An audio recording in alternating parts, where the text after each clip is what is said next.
නමෝ තස්සේ භගවතු අරහතෝ සම්මා සම්බුද්දස්ස නමෝ තස්සේ භගවතු අරහතෝ සම්මා සම්බුද්දස්ස නමෝ තස්සේ භගවතු අරහතෝ සම්මා සම්බුද්දස්ස ඉමස්මින් කෝ සුබන්ද ධම්ම විනයේ ආරියෝ අට්ඨංගිකෝ මංගෝ උපලම්භති ඉදේව සුබන්ද සමනෝ ඉද ဒ ුතියෝ සමනෝ ඉද තතියෝ සමනෝ ඉද චතුත්ථෝ සමනෝ සුඤ්ඤා පරප්පවාදා සමනී අඤ්ඤේති.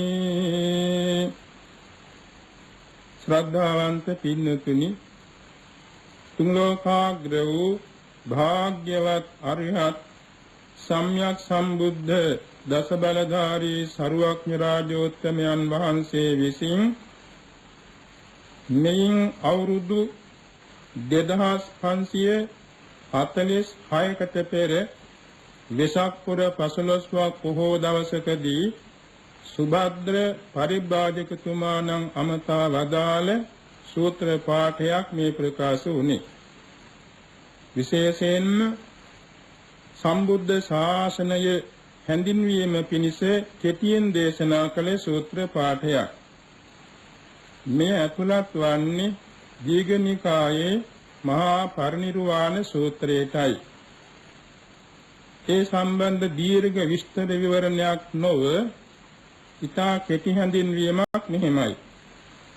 සරුවක්ඥන් වහන්සේ ලෝතුරා බුදුව 45 වසරක් මුළුල්ලෙහි දෙවියන් මනුෂ්‍යයන් සහිත සමස්ත ලෝක සත්වයාට අමා දහම් වැසි වස්සවල සූවිසි අසංකේය 9 කෝටි 60 ලක්ෂයක් දෙන අමා මහ නිවනට පමුණවා වදාලා පරිනිර්වාණ මංචකයේදී වෙසක් පුර 15ව පොහෝ දවසක කුසිනාරා නුවර උපවත්තන ශාලවනෝද්‍යානයෙහි පරිනිර්වාණ මංචකයේ වැඩ ඉඳගෙන සංඝ පිරිසට කුසිනාරා නුවර රජදරුවන් ප්‍රදාන මල්ල රජදරුවන් ප්‍රදාන ධර්මානුශාසනා පවත්වමින් සතපුණු ඉරියව්වේ වැඩ ඉන්න මොහොතේදී දීර්ඝ කාලයක් නිවන් මඟ සොයමින්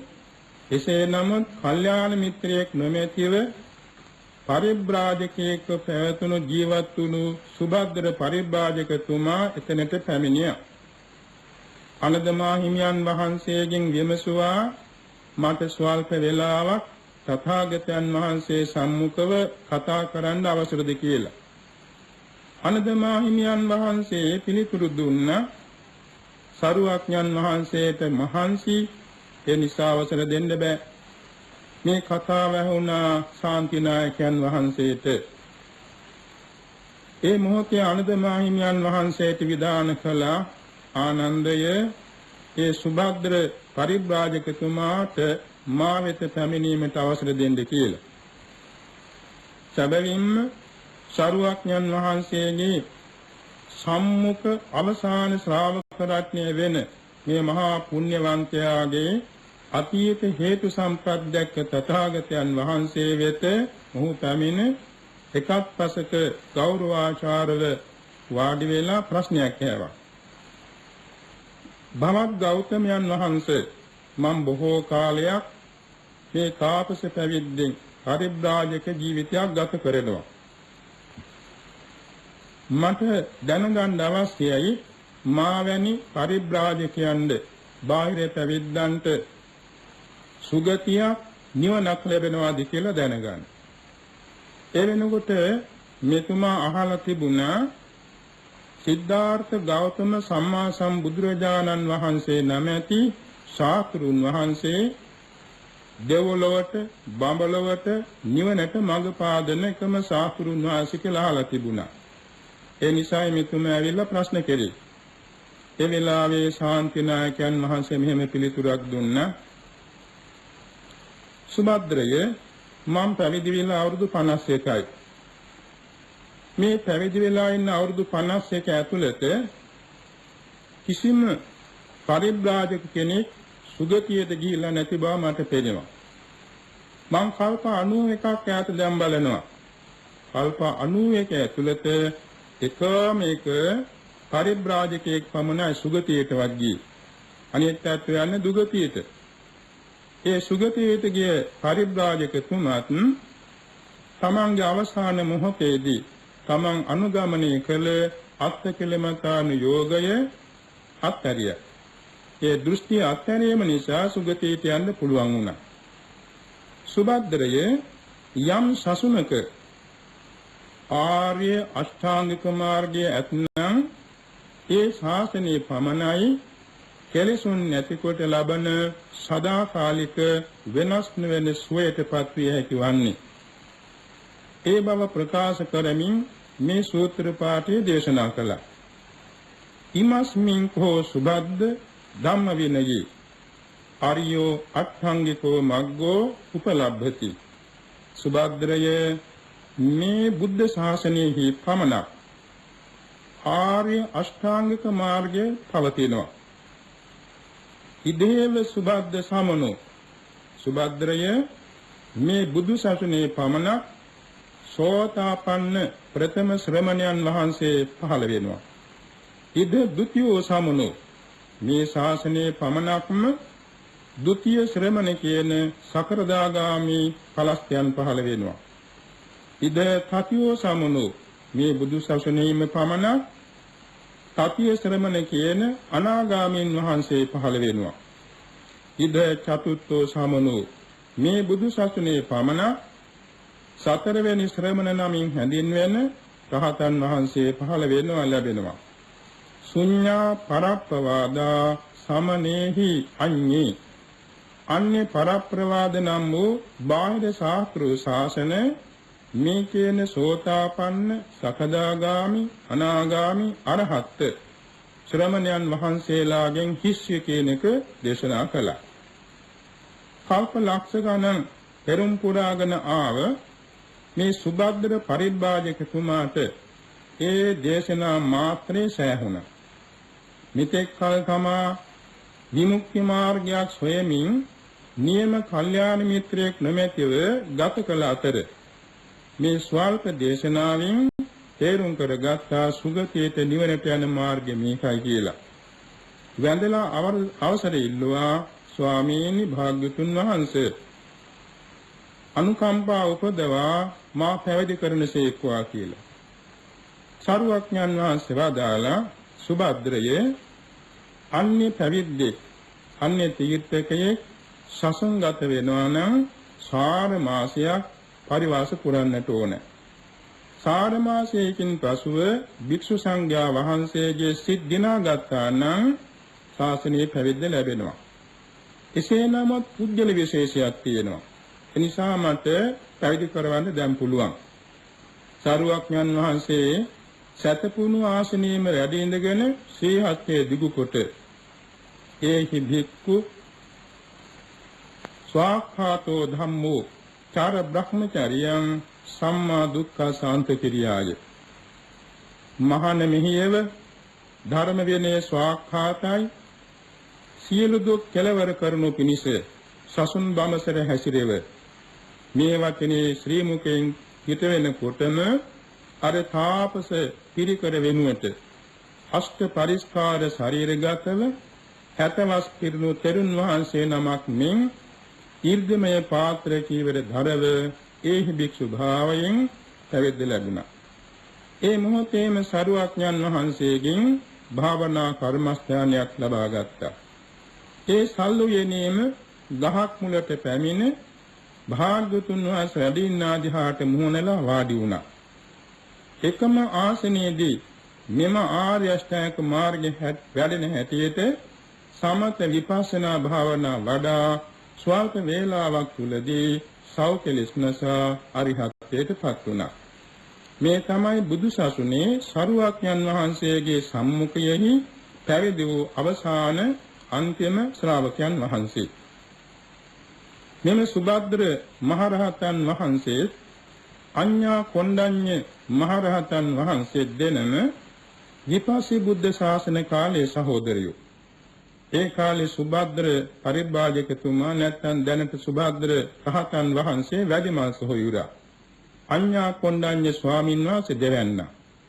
මේ දෙන්න විශාල වස්තු සම්භාරය ඇති සහෝදරයෝ දෙපළක්.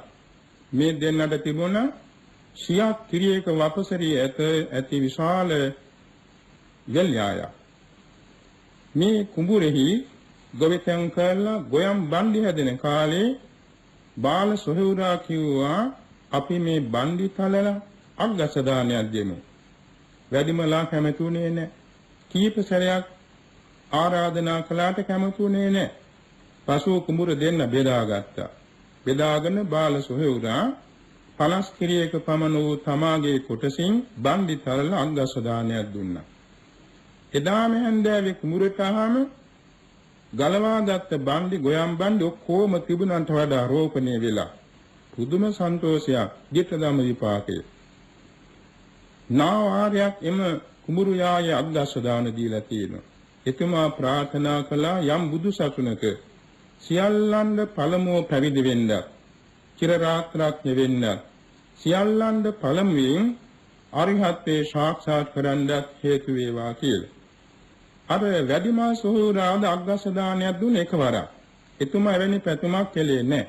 මේ දෙන්න සසර සුගතිගාමීව පෙරම් පුරාගෙන ඇවිල්ලා තමයි අඤ්ඤා කොණ්ඩඤ්ඤ මහරහතන් වහන්සේ කපිලවස්තුපුර නුවර නැගෙනහිර පිහිටි ද්‍රෝණවත්තු බ්‍රාහ්මණ ගමේ ඉපදිලා වයස 16 දී බ්‍රාහ්මණ ශිල්පයේ පරතරයටපත් වෙලා සිද්ධාර්ථ කුමාරයන් වහන්සේ උපන්න දවසේ අර ලක්ෂණ පරීක්ෂා කළ අයාතුරින් සියල්ලන්ට වයසින් අඩු වුණාට එක ඇඟිල්ලක් උස්සලා මේ කුමාරයන් වහන්සේ සක්විති රජවෙනතුරු ගිහි දේවත් ජීවිතේ වාසය නොකරන බව වාස 29 දී පැවිදි වී 35 වෙනි වසරේදී මාර පරාජයකට ලෝතුරා බුදු වෙන බව අභීතව ප්‍රකාශ කළ එම කොණ්ඩඤ්ඤ මානවකතුමා තමයි පසු කාලික කොණ්ඩඤ්ඤ මහරහතන් වහන්සේ බවට පත් වුණේ. ඉතින් මේ ප්‍රවෘත්තියෙන් අපට පැහැදිලි වෙනවා කවර හෝ කුසලයක් කරලා යම් බඳු ධාර්මික ප්‍රාර්ථනාවක් සිටේ ඇති කරගත්තොත් ඒ දේශේ විශ්ත සිද්ධ වෙන බව. දැන් අපි සලකා බලමු සූත්‍ර පාඨයේ තේරුම. මේ සඳහන් වෙනවා ඉතා වැදගත් අර්ථ කීපයක්. ධම්ම විනයේ කියලා වචනයක් ප්‍රකාශ වුණානේ. ධම්ම විනයේ. ධර්මයේ කියන්නේ සූත්‍ර අභිධර්ම කොටස් දෙක. විනය කියන්නේ විනය පිටකය. කිරිනංගදේ වැඩ ඉඳගෙන අනදමා හිමියන් වහන්සේ අමතා මෙහිම දේශනා කළානේ. යෝ කෝ ආනන්ද මයා ධම්මෝ ච විනයෝ ච දේශිතෝ පඤ්ඤත්තෝ සෝ වෝ මමච්චයේන සත්තා. ආනන්දය මා විසින් තොපට යම් ධර්මයක් දේශන ලදන යම් විනයක් පනවන ලදන මගේ ඇවෑමෙන් තොපට ඒ ධර්මයේ විනය ශාස්ත්‍ර කෘත්‍ය සිද්ධ කරන්නේ කියන එක දේශනා කළා. එතන ධර්මයේ කිව්වම සූත්‍ර පිටක අභිධර්ම පිටක. විනය කිව්වම විනය පිටක. එතකොට විනය පිටකයත් සූත්‍ර පිටකයත් එක්කාසු කරාම එතන තියෙනවා ධර්මස්කන්ධ ඔක්කොම 42000ක්. අභිධර්ම පිටකයේ පමණක් 42000ක්. සියල්ල 84000යි. මෙය ආනන්ද ස්වාමීන් වහන්සේගේ අපදානයේ සඳහන් වෙනවා. එතකොට මෙහිදී මේ කියන ධර්මයේ විනය සියල්ල සම්පින්දනය කොට ගත්තාම බුද්ධ ශාසනය කියලා හඳුන්වනවා. ඒකයි ඉමස්මින් කෝ සුබද්ද ධම්ම විනයේ. සුබද්දරේ මේ බුද්ධ ශාසනයෙහි ආර්යෝ අට්ඨංගිකෝ මග්ගෝ උපලබ්ධති. ආර්ය වූ අංග 8කින් යුක්ත වූ මාර්ගයක් ඇත ලැබෙයි. ඒ නිසා ඉදහේව සුබද්ද සමනෝ. ඒ නිසා මෙහි පමණයි ශ්‍රමණයන් වහන්සේ නමක් ලැබෙන්නේ. දෙවෙනි තුන්වෙනි හතරවෙනි නමින් හැඳුන්වන්නේ ඒ මාර්ග ඵලස්ත ආර්යයන් වහන්සේලාගේ හතර කොටසයි. ශුඤ්ඤා පරප්පවාදා සමනේහි අඤ්ඤේ. ඒ කාලේ බොහෝම ශාස්ත්‍ර ශාසන තිබුණා. ප්‍රධාන වශයෙන් ශාස්ත්‍ර ශාසන 6ක් තිබුණා.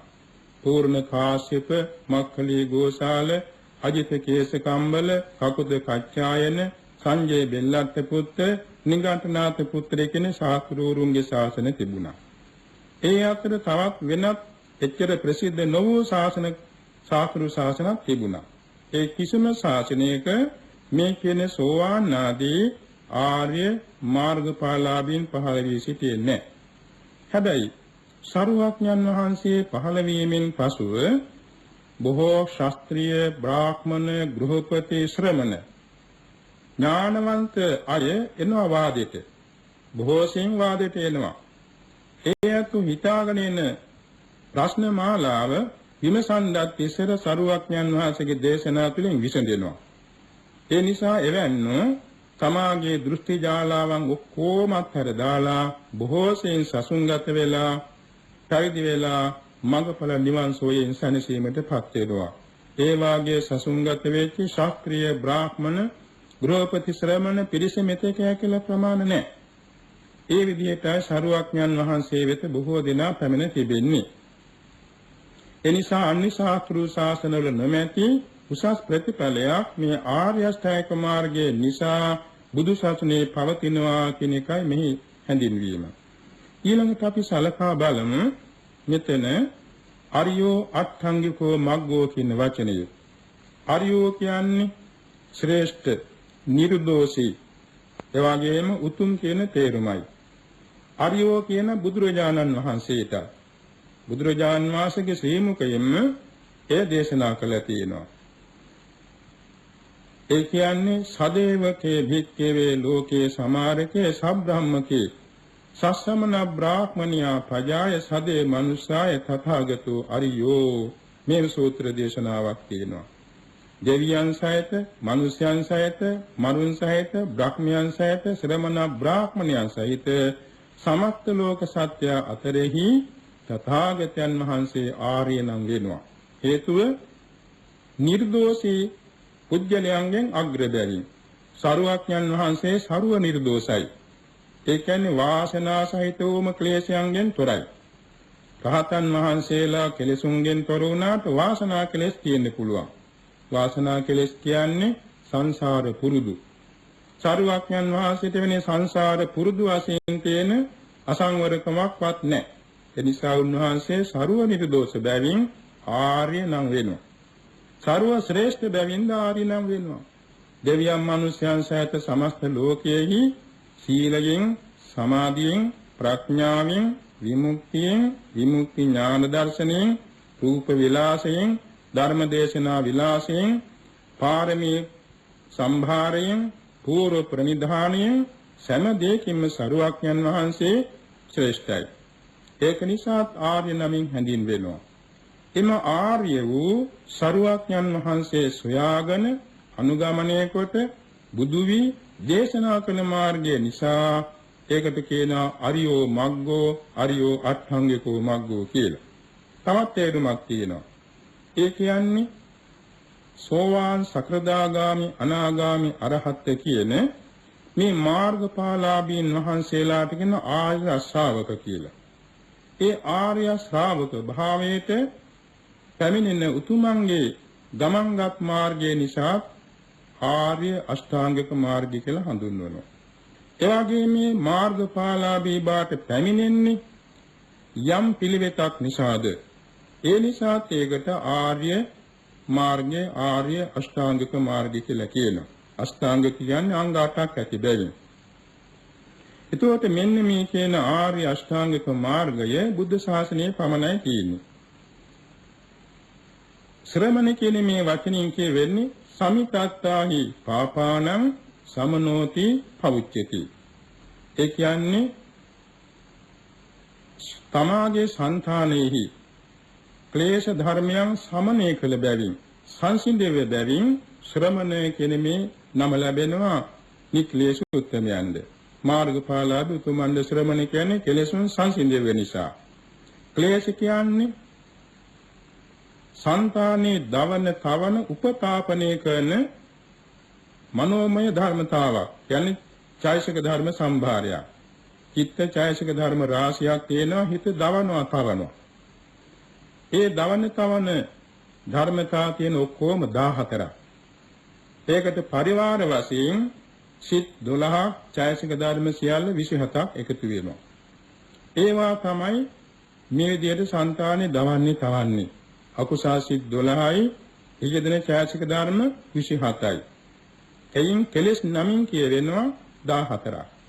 තවත් ඒක කෙටි කරලා ගන්නකොට 10ක් වෙනවා දස කෙලෙස් වස්තු කියලා. තවත් කෙටි කර ගන්නකොට අකුසල මුල 3 ගැලෙනවා.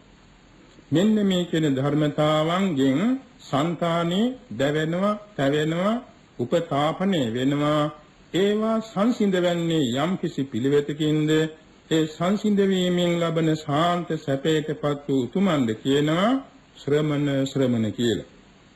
එතකොට දැන් අපි සලකා බලමු අරියෝ අට්ඨංගිකෝ මග්ගෝ කියන එක සරුවඥන් වහන්සේගේ ශ්‍රී මුඛ දේශනාවෙන් කොහොමද හඳුන්වලා තියෙන්නේ කියලා.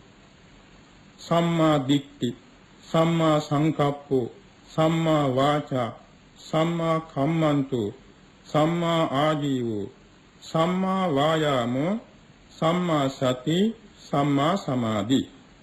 මේ කියන අංග 8යි. එතන සම්මා කියන වචනේ තේරුම් තුනක් තියෙනවා. සම්මා කියන්නේ යාථාවක, නීයානික, කුසල කියන තේරුම් තුනයි. යාථාවක කියන්නේ ඒකාන්තෙන් නිවැරදි. ඒකාන්තෙන් නිවැරදි. ඒකයි යාථාවක. නීයානික කියන්නේ ඒකාන්තෙන් සැපයට පමුණුවනවා. නීයානික කියන්නේ පමුණුවන තේරුමයි. සැපයට පමුණුවනවා. කුසල කියන්නේ ඒකාන්තෙන් අකුසල නැසනවා. අන්නේ තේරුමයි සම්මා කියන වචනේ තියෙන්නේ. පදාටම සම්මා කියන නිපාත පදය උපාදී වශයෙන් මුලින් තියෙනවා. එතකොට සම්මා කියන මේ පදයෙන් කියවුනේ යාථාවක, නෛර්යානික, කුසල. දර්ශනීයට කියනවා සම්මා දිට්ඨි. දිට්ඨි කියන්නේ දර්ශනය. දර්ශනීය කියනවා සම්මා දිට්ඨි, මිච්ඡා දිට්ඨි කියලා දෙකක්. මිච්ඡා දිට්ඨි කියන්නේ අයාථාවක, අනීයානික, අකුසල දර්ශනීයට කියනවා මිච්ඡා දිට්ඨි කියලානේ. එතකොට අයාථාවක කියන්නේ අයහපත්. ඒ වගේම සාවද්‍ය. අනීයානික කියන්නේ සැපයට නොපමුණුවන. ඒ වගේම අකුසල කියන්නේ අනුවන වූ. නැත්නම් අකුසල කියන්නේ මෝහයෙන් යුක්ත වූ, නුවණින් තොර වූ කියන තේරුම මිච්ඡා කියන මේ වචනයට සම්බන්ධ වෙනවා. මිච්ඡා දිට්ඨි. මිච්ඡා කියන්නේ වැරදි කියන තේරුමනේ. එතකොට මිච්ඡා දිට්ඨිය හැර සම්මා දිට්ඨියකින් කියවෙන්නේ යාථාවක, නීයානික, කුසල කියන අර්ථයක්. එතකොට මෙතන දිට්ඨි කියන එකෙන් අපි ගන්නේ පරමාර්ථ වශයෙන් ප්‍රඥාව. සම්මා දිට්ඨි කියනකොට මිච්ඡා දිට්ඨි කියනකොට කෙලෙම්ම දිට්ඨි ඡායසිකය. ඒකට වෙනම අකුසල ඡායසිකයක් වෙන දිට්ඨි ඡායසිකය. සම්මා දිට්ඨි කියනකොට කෙලෙම්ම ප්‍රඥාවට නමක්. ප්‍රඥාවට නමක් සම්මා දිට්ඨි. ඊළඟට සම්මා සංකප්පෝ. එතන කියන්නේ සම්මා කියන වචනේ තේරුම අර වාගේ යාථාවක, නීයානික, කුසල. යාථාවක කියන්නේ නිවැරදි. යාථාවක කියන්නේ ශ්‍රේෂ්ඨ. ඒ වගේම යාථාවක කියන්නේ නෛර්යානික. සම්මා කියන්නේ එතකොට නෛර්යානික, කුසල. එතකොට යාථාවක වූද, නෛර්යානික වූද, කුසල වූද සංකල්පනාව සම්මා සංකල්පනාවයි. එය කොටස් තුනකට වෙන් කළ දේශනා කළා තියෙනවා. ඒ වයිදිරින් අපි එකින් එක බලමු. ඊළඟට සම්මා වාචා. ඒත් එහෙමයි. යාථාවක, නීයානික, කුසල වචනය සම්මා වාචා. සම්මා කම්මන්තේ. යාථාවක, නීයානික, කුසල කර්මාන්තේ සම්මා කම්මන්තේ. යාථාවක, නීයානික, කුසල ආජීවය සම්මා ආජීවය. යාථාවක, නීයානික, කුසල ව්‍යායාමයේ සම්මා වායාමය. යාථාවක, නීයානික, කුසල සතිය සම්මා සතිය. යාථාවක, නීයානික, කුසල ඒකාග්‍රතාව සම්මා සමාධි. දැන් අපි නැවත වරක් බලමු. නිවැරදි වූද, නෛර්යානික වූද කුසල වූද ප්‍රඥාව සම්මාදිට්ඨියයි. නිවැරදි වූද නෛර්යානික වූද කුසල වූද කල්පනාව සම්මා සංකල්පනාවයි. නිවැරදි වූද නෛර්යානික වූද කුසල වූද වචනය සම්මා වාචාවයි. නිවැරදි වූ නෛර්යානික වූ කුසල වූ කර්මාන්තය සම්මා කම්මන්තයයි.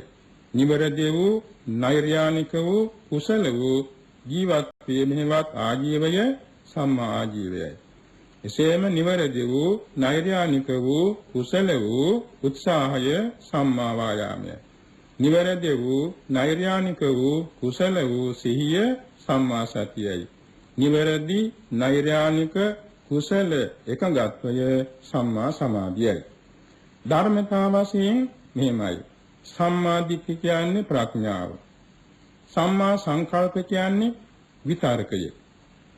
සම්මා වාචා කියන්නේ වාචා විරති චෛසිකය. සම්මා කම්මන්ත කියන්නේ එසේම සම්මා කම්මන්ත නමින්ම කියන විරති චෛසිකය. සම්මා ආජීව කියන්නේ සම්මා ආජීව විරති චෛසිකය. ඒ නමින්ම එක හඳුන්වන්නේ. සම්මා වායාම කියන්නේ වීරිය. සම්මා සතිය කියන්නේ සතිය. සම්මා සමාධි කියන්නේ ඒකාග්‍රතාව. එයින් සම්මා වාචා කම්මන්ත ආජීව තුන විරති ඡායසික තුන හැටියට හඳුන්වනවා. ඒකයිති වෙන්නේ ඡායසික 52කින් සෝබන රාශියටයි. සෝබන ඡායසික 25ක් තියෙනවානේ. එයින් තුනක් විරති තුන. ඊළඟට ප්‍රඥා කියන මේ සම්මා දිට්ඨිය ඒ සෝබන ඡායසික 25න් එකක්. ඒක සෝබන රාශියටයි. සම්මා සංකප්ප කියන එක ගැනෙන්නේ ප්‍රකීර්ණක ඡායසික සංඛ්‍යාවටයි. ප්‍රකීර්ණක ඡායසික 6ක් තියෙනවා. විතරක, විචාර, අදිමුක්ඛ, විරිය, පීති, ඡන්ද කියලා. මේ විතරකේ තමයි සම්මා සංකප්ප නමින් ගැනෙන්නේ. ඊළඟට සම්මා වායාම කියන තැන ඒක ගැනෙන්නේ වීර්ය ඡායසිකය ප්‍රකීර්ණක 6ටයි. ඒකාග්‍රතා ඡායසිකේ සම්මා සමාධිය ඒකයි කියවන්නේ සරුව චිත්ත සාධාරණ ඡායසික 7ටයි. දැන් මේ ධර්මතා 8 තමයි මාර්ගාංග බාටපත් වෙන්නේ. මේ ධර්මතා 8 කට මාර්ගාංග කියන්නේ මග්ගෝති පටිපදා. පිළිවෙතටයි මාර්ගය කියන්නේ. පිළිවෙත කියන්නේ යම්කිසි ගමන් මඟක්. මේ මාර්ගාංග 8 නැමැති පිළිවෙත යමෙක් අනුගමනය කරනවා නම් ඔහු නිර්දෝෂී කෙනෙක් වෙනවා. ඒකයි යථාවක. ඔහු නෛර්යානික එවත් පමුණුන ලබන්නෙක් වෙනවා. සුගතියට නිවනට පමුණුන ලබන්නෙක් වෙනවා. කුසල ඔහු අකුසල නසන්නෙක් වෙනවා. නිසා තමයි මේ 8 දෙනාට මග්ගෝ කියලා කියන්නේ. මග්ගංගානි මග්ග සම්පයුක්තකානං ධම්මානං තං සමුත්ථානානං ච රූපානං මග්ගපච්චේන පච්චයෝ කියා ප ဋ ාණ දේශනාවේ හැඳින්වෙනවා. මේ මාර්ගාංග ඒ මාර්ග සංප්‍රයුක්ත චිත්තචෛතසික ධර්මයන්ට චිත්තජ රූපයන්ට මාර්ග කියන ප්‍රත්‍යයෙන් ප්‍රත්‍ය වෙනවා. එතන මග්ග කියන මෙය යම් කිසි කෙනෙක් අනුගමනය කරනවා නම් ඔහු සැපයට පමුණුවනවා. කොහොමද සැපයට පමුණවන්නේ කියන එක අපි දෙවනෝ තෝරගනිමු. බුදුරජාණන් වහන්සේ මේ නිවන පිණිසම දේශනා කළා නෙමෙයි. නිවනට යන්න ඉස්සර වෙලා මෙලව දියුණුව සඳහාද පරලෝ සුගතිය සඳහාද අනුශාසනා කළා තියෙනවා. ඊළඟට තමයි නිවනට උපනිශ්‍ර වෙන හැටියට දේශනා කරන්නේ. ඒ කියන්නේ දැන් අවබෝධ කරගන්නම් කොටස් 3යි ඉන්නේ. උද්‍යතිතඥ, විපංචිතඥ, නෙය්‍ය. යම් කිසි ධර්ම මාතෘකාවක් කළ පමණින් අවබෝධ කරගන්නම් උද්‍යතිතඥ. ධර්ම දේශනාවක් විස්තර කරද්දී අවබෝධ කරගන්න අය විපංචිතඥ. ඊළඟට ධර්ම ශ්‍රවණී කරලා සීලාදි ගුණ පුරමින් බොහෝ කලක් උත්සාහ කොට මාර්ගඵල අධිකමනය කරන්නන්ට කියන්නේ නෙය්‍ය පුජ්‍යලෝ. ඒ හැර පදපරම කියලාත් ඉන්නවනේ කොටසක්. පදපරම කියන්නේ කොච්චර බණ ඇසුවත්, කොච්චර සීල් රැක්කත්, කොච්චර භාවනා කළත්, කොතෙක් පින්කම් කළත් ඒ ජීවිතයේ මාර්ගඵල ලබන්නේ කරුණු කීපයන් නිසා. තමන්ගේ පාරමී අසම්පූර්ණ වෙන්න පුළුවන්. එසේ නැත්නම් මතු අනාගතයේ බුදුබව පතන, පසේ බුදුබව පතන, අගසව තනතුරු පතන වැනි උසස් ප්‍රාර්ථනා ඇති කෙනෙක් වෙන්න පුළුවන්. ඒ අය වෙනත් බුදු සසුනකදී අධිගම ලබන්නේ නැහැ. ඒ අත්ව බණ අහනවා, සීලාදි ගුණ පුරනවා, බණ භාවනා කරනවා, ඒ ජීවිතය අධිගම ලබන්නේ. ඒ අත්ව පද පරම ගණයටයි වැටෙන්නේ. ඉතින් සරුවඥන් වහන්සේ එවන්නන්ට ධර්ම දේශනා කරනවාමයි. ඒ නිසා ලෞකික දියුණුව වශයෙන් මෙලොව දියුණුව, පරලොව සුගතිය, සාන්ත නිවනට සරුවඥන් වහන්සේ අනුශාසනා කරනවා. ඒ නිසා ඒ අනුශාසනාවේදීද සඳහන් වන්නේ මෙන්න මේ ආර්ය අෂ්ටාංගික මාර්ගයේ වැඩෙන හැටියට පැවතීමටයි. දැන් කුසලස්ස උපසම්පදා කියන ගාථාවේ සබ්බ පාපස්සකරණං කුසලස්ස උපසම්පදා සචිත්ත පරියෝදපන. ඒ කියන්නේ අකුසල් වලින් වැළකීම, කුසල රැස් කිරීම, සිත පිරිසුදු කිරීම. මේ කාරණා තුනෙන් සීල සමාධි ප්‍රඥා තුන වැඩෙනවා. අකුසල් නොකිරීම නිසා සීලය වැඩෙනවා. කුසල රැස් කිරීම නිසා සමාධිය වැඩෙනවා. ඒ දෙක නිසා සමථ විපස්සනා භාවනා වැඩිමෙන් ධ්‍යාන මාර්ගඵල අධිගමනයේ තේක්ෂිත පිරිසුදු වෙනවා. මේන් පැහැදිලි වුණේ සීල සමාධි ප්‍රඥා. එතකොට මේ ආර්ය අෂ්ටාංගික මාර්ගය මේ සීල සමාධි ප්‍රඥා කියන කොටස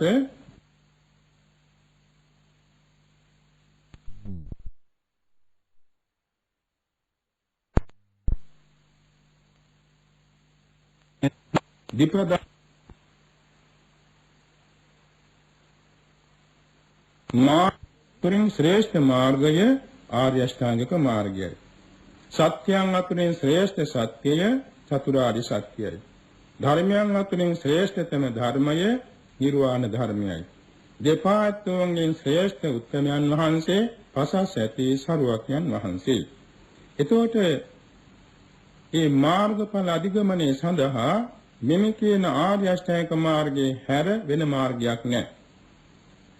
ඒක නිසා තථාගතයන් වහන්සේලා මේ මාර්ගය දේශනා කරනවා. ඒ අනුගමනය කරන්න මේ සංසාර දුකින් අත මිදෙනවා. දැන් අපි සලකා බලමු මේ තියෙන අර්ථ සම්ප්‍රත්තිය. ඒ කියන්නේ සම්මා දිට්ඨියේ තියෙන අර්ථ සම්ප්‍රත්තිය නිවැරදි දැකීම. සම්මා සංකල්පනාවේ අර්ථ සම්ප්‍රත්තිය කුසලයට නිතර නිතර යොමු කිරීම. ඒකට කියන අභිනිරෝපණී කියලා. සම්මා වාචාවේ අර්ථ සම්ප්‍රත්තිය එක්කාසු කිරීම. ඒකට කියන සම්මා පරිග්‍රහණය කියලා. ඒ කියන්නේ හොඳ වචන, සුභාර්ථ වචන කතා කරනකොට පිළිස් එක්කාසු වෙනවානේ. ඒ වගේම කුසල් එක්කාසු වෙනවා. දැන් බලන්න කොහොම මధుර මනෝහරව ධර්ම දේශනා කරන දේශකයන් වහන්සේලා දක්ෂ ගණන් පිළිස් එක්කාසු වෙනවා. සරුවක්ඥන් වහන්සේගේ දේශනාවේ තියෙන සුභාසිතත්වය නිසා ප්‍රමාණ කළ නොහැකි තරම් මිනිස්සෝ, දෙවියෝ, බ්‍රහ්මයෝ තුනා ශ්‍රාවකයන් බවට පත් වුණා. ඒක තමයි සම්මා වාචාවේ තියෙන සම්මා පරිග්‍රහණ අර්ථය. සම්මා කම්මන්තයෙන් කියන්නේ සම්මා සමුත්ථාපන අර්ථය. ඒ කියන්නේ කයින් කරන කුසල නිසා අලුත් කුසල් මතු කරගන්න ලැබෙනවා.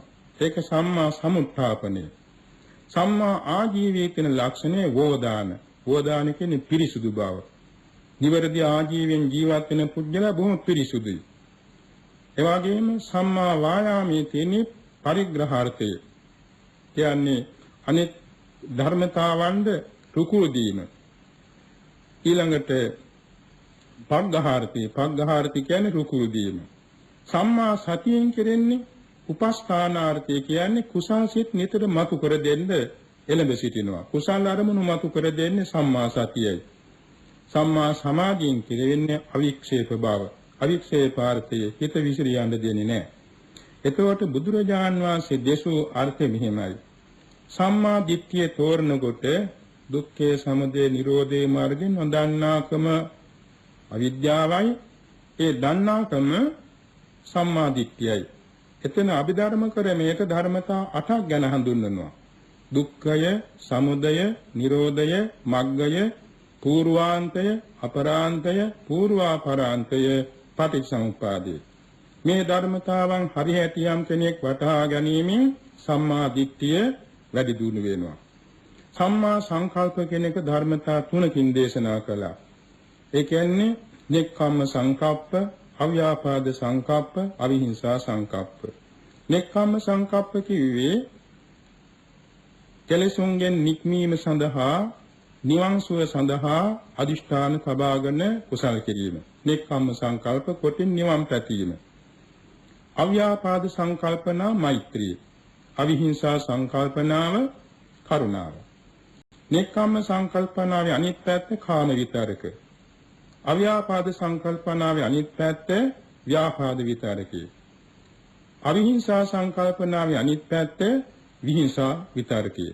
එතකොට ඒ වාට ප්‍රතිපක්ෂ වූ නෙක්ඛම්ම සංකල්ප, අව්‍යාපාද සංකල්ප, අවිහිංසා සංකල්ප. නිවන් සෝපතා කුසල් කිරීමෙන් ඒ සඳහා හිත යෙදීමෙන් සම්මා සංකල්පය වැඩෙනවා. මෛත්‍රී වැඩිවීමෙන් සම්මා සංකල්පය වැඩෙනවා. කරුණා වැඩිවීමෙන් සම්මා සංකල්පය වැඩෙනවා. මේකත් ප්‍රඥාවට පක්ෂපාතයි. සම්මා දිට්ඨියට පක්ෂපාතයි. සම්මා වාචා කියන තැන මුසාවාදයෙන් වැළකීම, කේලම්බස් කීමෙන් වැළකීම, පරසබස් කීමෙන් වැළකීම සහ හිස්බස් කීමෙන් වැළකීම. එතකොට මේ වැළකීම නිසා එකට කියන විරති කියලා. ඒකට විරති සම්මා වාචා.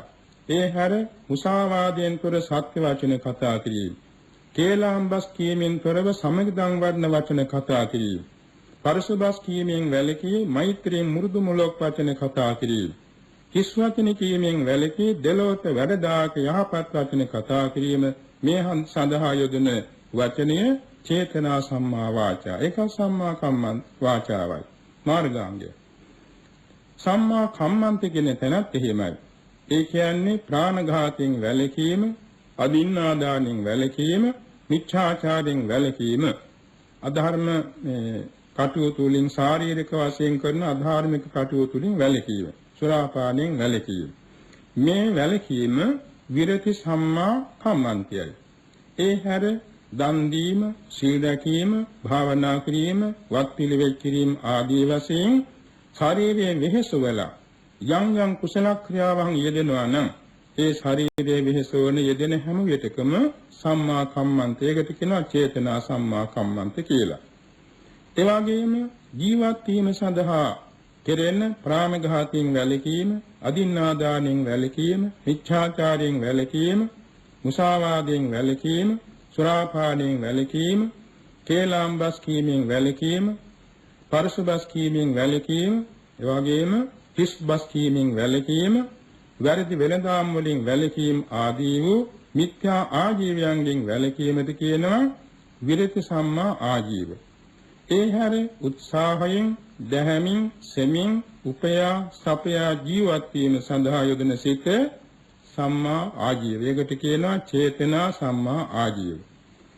ඊළඟට සම්මා වායාම කියන තැන තමන්ගේ ජීවිතයේදී මෙතෙක් සිද්ධ නොවූ අකුසල් සිද්ධ නොවන හැටියට මෙතෙක් සිද්ධ වූ අකුසල් ඇතොත් ඒවා ප්‍රහාණය වෙන හැටියට මේ ජීවිතයේ සිද්ධ නොවූ කුසල් රැස් කර ගැනීම පිණිසත් නූපන් කුසල් ඉපදීම වගේම උපන්න කුසල් වැඩි දියුණු කිරීම පිණිසත් සිතේ ඇති කරගන්න බලවත් උත්සාහයට කියනවා සම්මා වායාම. ඒ වගේම කය පිළිබඳ සිහිය, සිතේ සන්තෝෂේවත් වේදනා පිළිබඳ සිහිය, සිත පිළිබඳ සිහිය, සිතේ පවත්නා ධර්ම ස්වභාවයන් පිළිබඳ සිහිය කියන සතරාකාර සතියට කියනවා සම්මා සතිය. සම්මා සමාධි කියන්නේ සෑම කුසල ජවන් සිතක් පාසා පහළ වන එකඟත්වය සම්මා සමාධිය. නැවත වරක් අපි මේක සියුසා බලමු. දැන් අපි දොහොත් නගා වැන්දනේ සිල් සමාදන් වෙනකොට අවසර ස්වාමීනි කියලා ඊළඟට දොහොත් නගා নমස්කාර කිව්වා. එතකොට බලන්න මෙතෙන්දී අපේ సంతානෙහි මාර්ගාංග පහක්ම පහළ වුණානේ. ඒ කොහොමද? මේ දොහොත් නගා වැඳීමෙන්, මේ নমස්කාරී කීමෙන් මගේ සිතේ කුසල් සිත් පහළ වෙනවා. එය මට ලෝවේ ලෝතුරා සුවගෙන දෙනවා. මගේ సంతානේ බෝධිපාක්ෂ ධර්ම වැඩෙනවා කියන අවබෝධයකින් ඒක සීලයක්. සීලයක් කියන තැන චාරිත්‍ර සීලය. දොහොත් නගා වැඳීම සීලයක්. নমස්කාරය කීමත් සීලයක්. එතකොට එතෙන්දී තමාගේ සිත ඥානවන්ත බැවින් සම්මා දිට්ඨිය තෙන තියෙනවා. නිවන් පතා දොහොත් නගා වැඳීම නිසා සම්මා සංකප්පය තෙන තියෙනවා. එවාගෙම සීල් සමාදන් කරවන දේශිකයන් වහන්සේ කෙරෙහි මෛත්‍රිය එතන තියෙනවා. ඒක සම්මා සංකල්පනාව. කරුණාවත් එතන තියෙනවා. සම්මා සංකල්පනාව. ඒ මොහොතේ নমස්කාරය කියන මුසාවාදෙන් තොර, විසුණු වචනෙන් තොර, විශ්වාසයෙන් තොර, පරස වචනෙන් තොර, මෙලවට පරලොවට වැඩදායක යහපත් වචනයක්. ඒක සම්මා වාචා. ඒ මොහොතේ දොහොත් නගා වඳින වෙලාවේ තමන්ගේ සිතේ පහළවන චේතනාව නිසා එම දොහොත් නගා වැඳීමේ ක්‍රියාව සිද්ධ වුණා සම්මා කම්මන්තේ. ඒ මොහොතේදී තමාගේ సంతානයේ හුස්ම ගන්නෙ පිරිසුදු සිතින් සම්මා ආජීවය. දොහොත් නගා වැඳීම සඳහා අත යසවීමේ උත්සාහයක් පහළ වෙනවා. සම්මා වායාම. දොහොත් නගා වැඳීම සඳහා සිහියක් පහළ වුණා. සම්මා සතිය. ඒ මොහොතේදී චිත්ත වීතියක් ගානේ ඒ දොහොත් නගා වැඳීමේදී নমස්කාරය කීමේදී එකඟත්වයේ පහළ වුණා. එනම් ජවන් සිතක් ගානේ ඒකාග්‍රතා චෛසිකේ පහළ වුණා. සම්මා සමාධිය. එතකොට මේ අට එක හිතේ පහළ වුණා නෙමෙයි. අට වෙන වෙනම සිත්වල පහළ වුණේ. එක හිතේ පහළ වෙනවා නම් මෙතන පහළ වෙන්නේ පහ. සීල් සමාදන් වෙනකොට පමණක් හයක් පහළ වෙනවා. අපි බලමු දැන් මේ දොහොත් නගා වැඳීමේදී සම්මා දිට්ඨිය, සම්මා සංකල්පය, සම්මා වායාමය, සම්මා සතිය, සම්මා සමාධි කියන පහ අනිවාර්යෙන් පහළ වුණා. ඒ නුවණින් දොහොත් නගා වැඳ නිසා. ඊළඟට අර වචනේ පාවිච්චි කළානේ. ඒ වචනේ පාවිච්චි කරනකොට සම්මා වාචා මාර්ගාංගයත් එක හයක් වෙනවා. ඊළඟට දෝත නැංගවීම සඳහා උත්සාහයක් ඇති වුණානේ. එතන සම්මා කම්මන්ත කියන මාර්ගාංගයත් එක හයක් වැඩෙනවා. ওই විදිහට දැන් අපි තිසරණේ සමාදන් වුණා. පංචශීලයේ සමාදන් වුණා. ඒ වෙලාවට ආම භන්තිය කියලා පිළිගත්තා. ඒකක් දෙකක් ගානේ මාර්ගාංග තමයි වැඩුණේ. ඒකම අපි බණ අහනවා. මේ බණ අහන වෙලාවේ අපි දසවන් නමාගෙන සාවධානව ධම්ම අහනවා.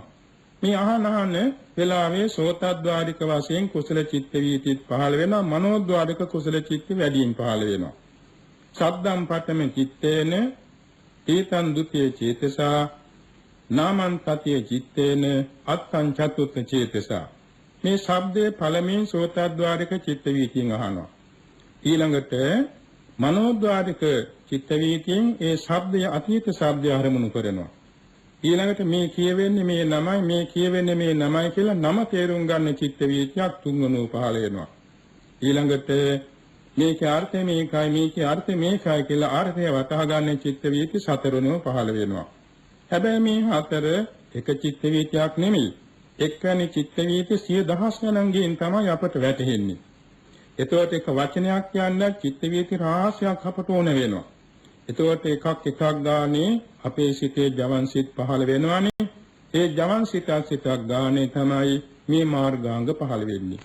එතකොට අපට ධිට්ඨ ධම්ම වේදිනිය වශයෙන් මේ මාර්ගාංග අපව සැපයට පමුණුවනවා. ඒ කියන්නේ දැන් අපි নমස්කාර කරනකොට සීල් සමාදන් වෙනකොට අපේ හිත මොන තරම් පිරිසුදුද? ඒ මොහොතේ අපට බයක් නැහැ, කැටිගැන්මක් නැහැ, දුකක් වේදනාවක් නැහැ, කුසගින්නක් පිපාසයක් දැනෙන්නේ නැහැ. හිත කය නිරෝගී. අන්න ආරෝග්‍ය අර්ථය. ඒ මොහොතේ හිත කය බොහොම නිවැරදි. අන්න අනවද්‍ය අර්ථය. ඒ වගේ මොහොතේදී තමාගේ සිතූ පැතූ දේ ඉෂ්ට වෙනවා කියන විශ්වාසය තියෙනවා. අන්න ඒකට කියන ඉෂ්ට විපාකාර්ථය. ඒ මොහොතේදී තමාගේ සිත නුවණින් යුක්තයි. අන්න කෝසල සම්භූතාර්ථය. සෑම කුසාසිතක් පාසා මේ අර්ථ හතරකට අපි එකතු වෙනවා. එතකොට අපිට ධිට්ඨ ධම්ම විපාක වශයෙන් ඒ මොහොතේම අපි සැපවත්. ඒ වගේම සමහර විට අපට ජීවිතයේ යම් මාරක බාධක තිබුණා නම් අපි මේ හැසිරෙන පිළිවෙත් තුලින් ඒ වයින් අපි බේරෙනවා. ඒකත් ධිට්ඨ ධම්ම විපාක වශයෙන් අපට එළොම ලැබෙන ඵල විපාකයක්. ඒකත් මේ මාර්ගාංග නිසා ලැබෙන ප්‍රයෝජනයක්. පමුණුවනවා අර දුක්ඛ විපාකයන්ගෙන් තොරව සැප විපාකයට පමුණුවනවා. මාරක බාධකයන් ඉවත් කොට උපස්තම්බනේ වෙනවා. ඒ වගේම අපට යන්න තියෙන සතර ආපාගමන වළක්වලා මේ මාර්ගාංග සිතේ දිනු වීම නිසා අපි යවනවා සුගතියට. චාතුරු මහා රාජිකාදී දිව්‍ය ලෝකවලට යවනවා.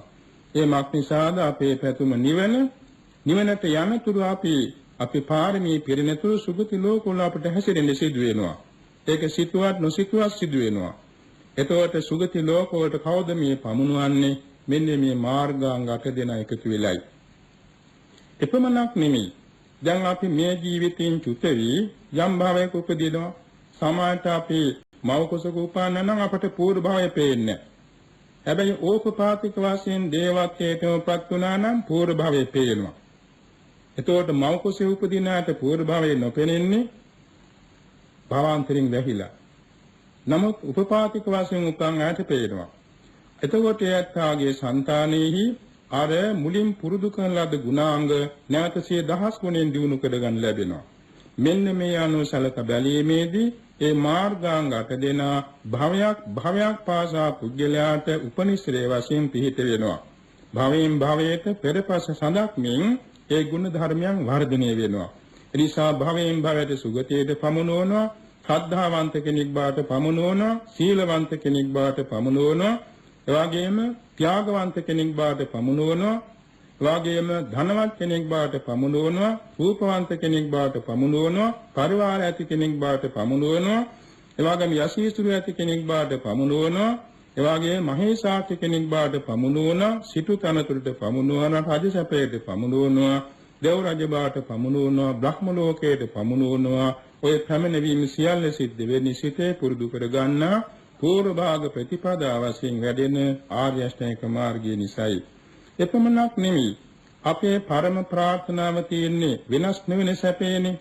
වෙනස් නොවන සැපේ නම් ලෝකයේ ඇතුලේ නෙමෙයි ලෝකෙන් ඈතර වෙන සැපයයි. ඒ සැපේ දක්වා මේ මාර්ගාංග 8 දෙන අපව ගෙනියනවා. ඒකට කියන්නේ නෛර්යානික කියලානේ පමුණුවනවා. එතකොට බුදුරජාණන් වහන්සේ දේශනා කොට වදාළ මෙම ආර්ය අෂ්ටාංගික මාර්ගයේ පරමාර්ථය චිත්තක්ෂණයෙන් චිත්තක්ෂණයේ එහියදෙන පුද්ගලයා සපවත් බවට පැමිණවීමයි. ඒක මොනම බාහිර ලෝකයක ඇති දෙයක් නෙමෙයි. බාහිර ශාස්ත්‍රීය ශාසනයක ඇති දෙයක් නෙමෙයි. බුද්ධ ශාසනයේ පමණක් ආවේනික වූ තා විශිෂ්ට ධර්මතාව සම්පත්තිය. ඉතින් ඒ ධර්ම සම්පත්තිය අපට ලැබිලා තියෙනවා. බෞද්ධයන් වශයෙන් අපට ලැබිලා තියෙනවා. හැබැයි අබෞද්ධයන්ට කිසිසේත් ඒක ආවරණයක් නැහැ. නාමයේ ඒ කියන්නේ එක එක ආගමික නාම තියෙන්න පුළුවන්. නමුත් යම් කෙනෙක් මේ ගුණ ධර්ම ටික අනුගමනය කළා නම් ආගම කවරක් වුණත් ඒ අත්තා සැපේට පැමිණෙනවාමයි. ඒ කියන්නේ කුසගින්නෙන් ඉන්න කෙනාට ආහාරය Tamanට ඖෂධයක් වෙනවා. එතකොට පුජ්‍යල භේදයක් නැහැනේ. හැම දිනාට කුසගින්න තියෙනවා. ආහාර ගත්තනම් කුසගින්න නිවෙනවා. පිපාසයෙන් පානීය සඳහා සුදුසු පානයක් තියෙනවා නම් පිපාසය නිවෙනවා. පුජ්‍යල භේදයක් නැහැනේ. ඒ වාගේ තමයි බුද්ධ ධර්මය.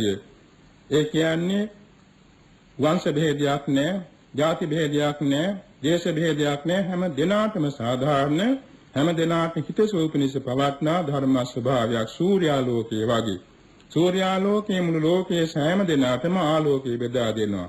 චන්ද්‍රාලෝකයේ වගේ චන්ද්‍රාලෝකයේ ලෝවැස් ජනතාවට සිසිල් ලෝකයේ බෙදා දෙනවා. ඒ වාගේ ආර්ය අෂ්ටාංගික මාර්ගයේ ලෝකේතම ආලෝකයේ දෙන සැපේ බෙදා දෙන උතුම් ධර්ම මාර්ගය. ඒ ධර්ම මාර්ගය අපට ලැබිලා තියෙනවා. ඉතින් අපි උදෑසන අවදි වෙනකොටම අපට බුදු ගුණ සිහි වෙන්න වාගේ අදිෂ්ඨාන කරගන්න පුළුවන්. අද දවසේ කරන සෑම ක්‍රියාවක් පාසා මට ආර්ය අෂ්ටාංගික මාර්ගයේ වැඩෙන හැටියට පැවතීමට සතිය නුවණ එළඹ සිටියවා කියලා අදිෂ්ඨාන කරගෙන වැඩ කරන්න පුළුවන්. ඒ විදිහට වැඩ කරනකොට අපට පුළුවන් සෑම කටයුත්තකදීම අදාළ වූ ධර්ම මනසිකාරයකින් යෙදෙන්න. කබන පියවරක් ගානේ හෙළන හුස්ම රැල්ලක් පාසා අපට ආර්ය අෂ්ටාංග මාර්ගයේ වැඩෙන හැටියට පවතින්න පුළුවන්. මේක තේරුම් ගත්තාම ඒ නිසා අපි ප්‍රාර්ථනා කරමු. අපි සසර බොහෝ පින් පුරලයි උතුම් මිනිසත් බවක් ලබා තිබෙන්නේ. ඒ මේ මනුෂ්‍යත් භාවයේහි අපි දවසින් දවස මෝරණ සඳක් වගේ මේ ආර්ය අෂ්ටාංගික මාර්ගය අනුගමනය කරන අතරත අපට මේ ලෝවැසි සෑම දිනාටම මේ භාග්‍ය උදාපත් වේවා කියලා අපි මෛත්‍රියෙන් ආශිර්වාද කරන්නට ඕන. ඒකම අපි ප්‍රාර්ථනා කරන්නට ඕන. අද අපට මේ ප්‍රතිරූපදේශ වාසයක పూర్වේ කත පුණ්‍යතාව ඇතුව ආත්ම සම්මා ප්‍රනිධිය ඇතුව සත්පුරුෂ ආශ්‍රය ඇතුව මේ ආර්ය අෂ්ටාංගික මාර්ගය ගමන් කරන්න වාසනාව ලැබිලා තියෙනවා වගේ නිවන් දක්නා ජාති දක්වාම මේ ආර්ය අෂ්ටාංගික මාර්ගයට අනුවම භවයක් පාසාම අපට පිළිවෙත් පුරා ගන්නට වාසනාව වේවා කියලා අපි ප්‍රාර්ථනා කරන්නට ඕනේ. එසේ ප්‍රාර්ථනා කරගන්න අතර මේ සැකෙමින් දක්වන ලද ධර්ම කාරණා දහම් පොත්පත් කියවීමෙන්ද ධර්මදර විනයදර කල්යාණ මිත්‍රයන් සමග සාකච්ඡා කිරීමෙන්ද ධර්ම ශ්‍රවණී කිරීමෙන්ද අසූ දහම් ප්‍රදානුව තේරුම් විමසීමෙන්ද ආબોධ කර ගැනීමට උත්සාහ වඩත්වා කියා අපි මෛත්‍රියෙන් ආරාධනා කරනවා. ඒකම බුද්ධ ධර්මයේ තියෙන එක ਸਰව සාධාරණ දෙයක්. ඒ ਸਰව සාධාරණ මේ උතුම් ධර්ම ස්වභාවය ලෝකයේ සකල ජනතාවටම ආબોධ කර ගැනීමේ අවස්ථාව සැලසේවා. එමගින් මේ ලෝක ධාතුවේහි හාත්පසින් ඇවිල දැල්වෙන 11 මහා ගිනි ජාලාවන් නිමාගෙන සදාකාලික සනසුම ඇති අජරාමර ශාන්ත සීතල අමා මහ නිවන් සුව සාක්ෂාත් කර ගැනීමට සෑම දිනකටම ආර්ය අෂ්ටාංග මාර්ගයේ පිහිට වේවා කියලා අපි ප්‍රාර්ථනා කරන්නට ඕනේ. ශාන්තිනායක සම්මා සම්බුදුරජාණන් වහන්සේ 20 අසංඛ්‍ය කල්පලක්ෂයක් මෙම ආර්ය අෂ්ටාංග මාර්ගයේ වැඩෙන හැටියටයි බෝධි සම්භාර පුරාගෙන ආවේ. ඒ ශාන්තිනායකයන් වහන්සේ මෙයින් අවුරුදු 2590කට පෙර දසදහසක් වල ඒකාලෝක කරමින් බෝමුලාරාවේ ඉඳගෙන ආර්ය අෂ්ටාංග මාර්ගයේ පරිපූර්ණ කර ගනිමින් සකල ක්ලේශයන් වාසනා සහිත සකල ක්ලේශයන් සෝදා හරිමින් මාර පරාජය කොට ලෝතුරා සම්මා සම්බුදු වුණා. 45 අවුරුද්දක් ලෝට දහම් වැසෙව්වා. ඒ සරුවඥන් වහන්සේගේ ශාසනයේ සූවිසි අසංග ගණන් ජනතාව අමා මහ නිවනටපත් වුණා. අපිත් මේ පෙළේ මේ ගමන් කරනවා. අපටත් ඒ සරුවඥන් වහන්සේ සසු ආර්ය ශ්‍රාවකයන් වහන්සේලා නිවිසනසී පැමිණවදාල අජරාමර ශාන්ත නිවන දක්වාම හතරක් නෑර ගමන් කර ගැනීමට මෙම ආර්ය අෂ්ටාංග මාර්ගයේ පිහිට වේවා කියලා අපි ප්‍රාර්ථනා තබා ගනිමු. මෙතෙකින් අප විසින් ශස්පත් කර ගන්නා ලද නිර්වාණ ගාමිනී කුසල සම්භාරයේ තුන් ලෝකාග්‍ර වූ සම්මා සම්බුදුරජාණන් වහන්සේගේ ශ්‍රී පාද මූලයේහි බුද්ධ පූජාවක් වේවා. නවලෝතුරා ධර්ම ධාතු ඉදිරියේ ධර්ම පූජාවක් වේවා. ආර්ය සංඝ රත්නයේ ඉදිරියේ සංඝගත පූජාවක් වේවා. කල්යාණ මිත්‍ර ගුරුතුමන්ගේ දෙපා මුල ගුරු පූජාවක් වේවා. සම්මා සම්බුද්ධ ශාසන චිරස්ථිතිය පිණිස ධර්ම බලයක් වේවා. අප සෑම දිනකට මේ කුසලානිසංස බලයෙන් මෙලව දියුණුව පරලෝ සුගතිය ශාන්ත නිවන දක්වා අතරක් නෑර යා ගැනීමට ධර්ම ශක්තිය වැඩේවා.